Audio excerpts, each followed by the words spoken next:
के संपर्क जो बताए जा रहे हैं उसका कैसे दूध का दूध पानी का पानी होगा, ये आप सभी को समझने की जरूरत है। नमस्कार, आपके साथ मैं हूं ऋतिक सविता। स्वागत है आपका SPN 9 न्यूज के इस खास प्रोग्राम में।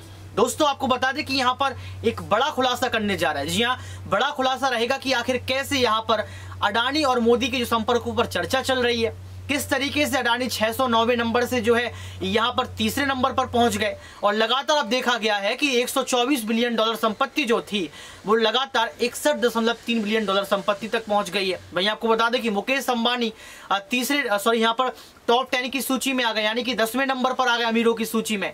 तो इस रिपोर्ट में आपको सुनने को ये मिलेगा कि आखिर दूध का दूध पानी का पानी क्या है। पहले सुनिए आप इस रिपोर्ट को। क्या है वो खुलासा जिस पर आप सभी की नजर टिकी हुई है।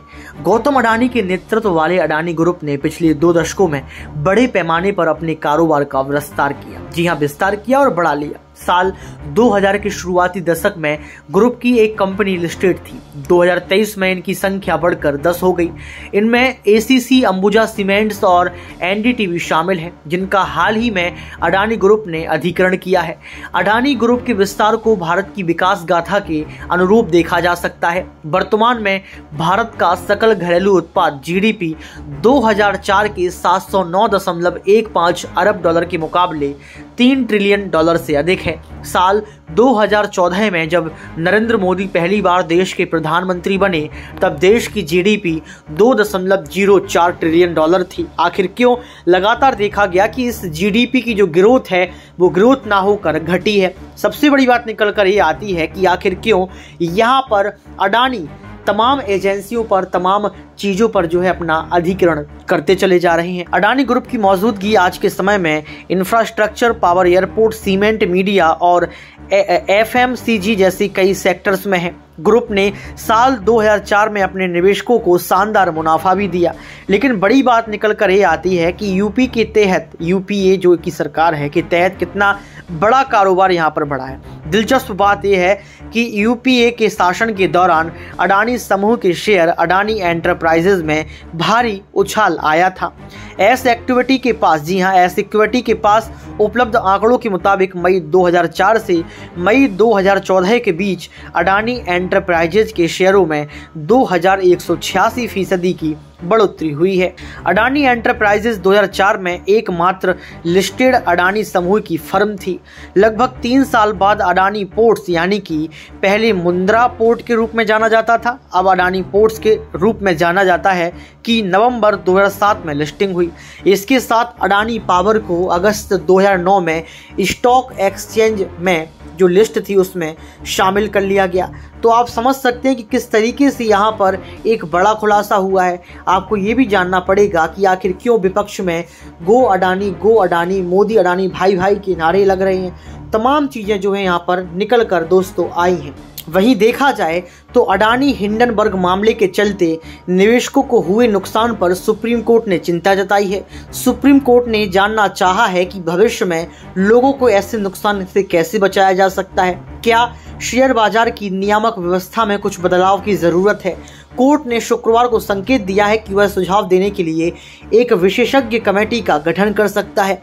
सुप्रीम कोर्ट के chief justice DY Chandrachud, justice PS Narasimha और JB पार्डीवाला की बेंच के सामने 2 याचिकाएं सुनवाई के लिए लगी थी। वकील विशाल तिवारी और मनोहर लाल शर्मा ने अलग अलग याचिकाएं दाखिल करके मामले से जुड़े पहलुओं की जांच करने के लिए SIT की गठन की मांग की थी। लेकिन सबसे बड़ी बात दर्शकों ये निकल कर आती है कि जो सुप्रीम कोर्ट का मसला है, जिसकी सुनवाई यानी कि कल 13 फरवरी को होनी है, क्या बड़े फैसले लिए जा सकते हैं। अगर यहाँ फैसला अडानी के पक्ष में नहीं आता है तो क्या अडानी का साम्राज्य हिल जाएगा? क्या अडानी मोदी को बचाने का काम करेंगे या फिर मोदी अडानी को बचाने का काम करेंगे? मैं ऐसा इसलिए भी कह रहा हूं क्योंकि 2024 का लोकसभा चुनाव नजदीक है।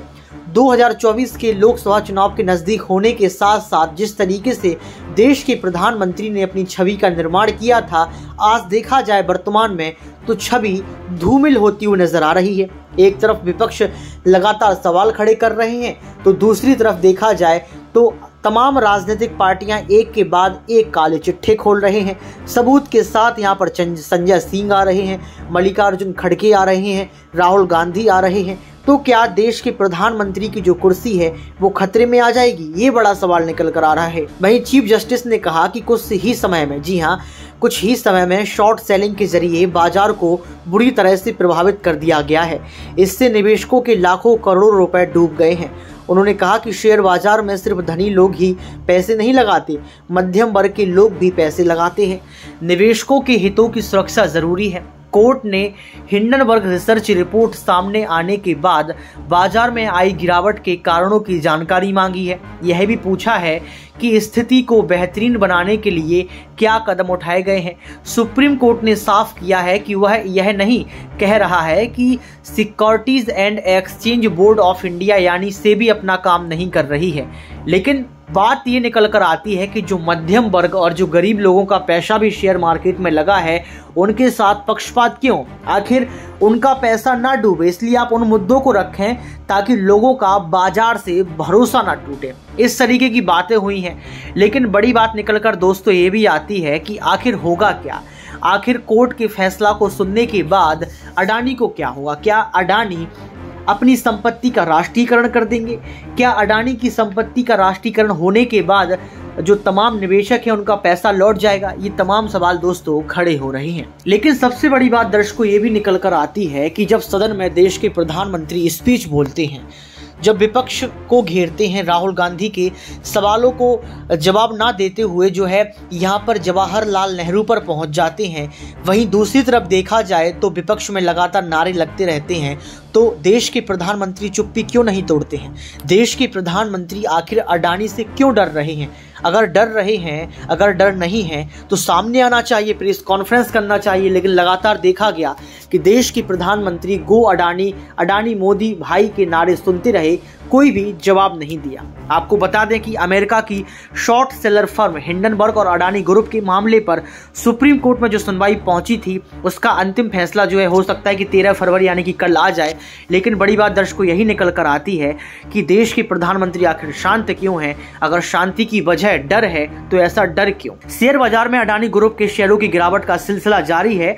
ग्रुप की लिस्टेड कंपनियों का मार्केट कैप लगभग 110 अरब डॉलर कम हो गया है। लेकिन इस बीच अडानी पर ग्लोबल इंडेक्स ऑपरेटर ने भी शिकंजा कसा है और समूह के 4 सिक्योरिटीज की फ्री फ्लोट का वेटेज भी कम कर दिया है। लेकिन दर्शकों आपको ये समझना पड़ेगा, आपको ये जानना पड़ेगा कि आखिर क्यों इस तरीके के मामले देश में लगातार बढ़ते चले जा रहे हैं, आखिर क्यों ये काले चिट्ठे खोले जा रहे हैं। इस रिपोर्ट को सुनने के बाद क्या होगा फैसला सुप्रीम कोर्ट का, इस पर आपको खबरें देते रहेंगे।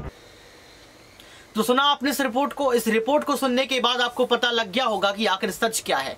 आपको पता लग गया होगा कि तमाम मीडिया चैनल किस तरीके से सनातन धर्म की बात कर रहे हैं, किस तरीके से डिबेट को जो है भटकाया जा रहा है, किस तरीके से तमाम मीडिया चैनल मुद्दे पर बात करने की कोशिश नहीं कर रहे हैं, जनसंपर्कों की बात नहीं कर रहे हैं। और सबसे बड़ी बात निकल कर ये आती है कि अगर अडानी ने ऐसा कुछ किया है तो उनका काला चिट्ठा खुलना चाहिए, लेकिन लगातार बचाने की कोशिश की जा रही है। ऐसी मैं नहीं कह रहा हूं, ऐसा विपक्ष भी कह रहा है। लेकिन इस रिपोर्ट को सुनने के बाद दर्शकों आपको क्या लगता है, क्या यही सच है? क्या अडानी और मोदी के संपर्क हो सकते हैं? क्या सच में सुप्रीम कोर्ट का आने वाला फैसला यहां पर नींदें उड़ा देगा और सुप्रीम कोर्ट क्या कुछ फैसला लेगा? दर्शकों आप कमेंट बॉक्स में जरूर बताएं। आज के इस खास प्रोग्राम में बस इतना ही। देखते रहिए SPN9 न्यूज।